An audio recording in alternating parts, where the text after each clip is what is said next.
بسم اللہ الرحمن الرحیم۔ فرمان مصطفیٰ صلی اللہ علیہ وسلم، پیارے نبی کی پیاری حدیث سیدنا ابو سعید خدری رضی اللہ عنہ سے مروی ہے۔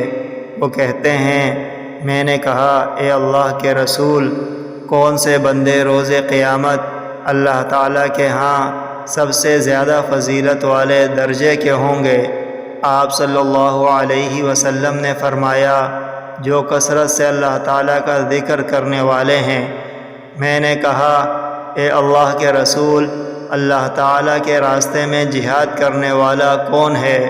آپ صلی اللہ علیہ وآلہ وسلم نے فرمایا، اگر وہ کافروں اور مشرکوں پر اپنی تلوار چلائے یہاں تک کہ وہ ٹوٹ جائے اور خون سے لت پت ہو جائے تو پھر بھی اللہ تعالیٰ کا ذکر کرنے والے ایک درجہ اس سے زیادہ فضیلت والے ہوں گے۔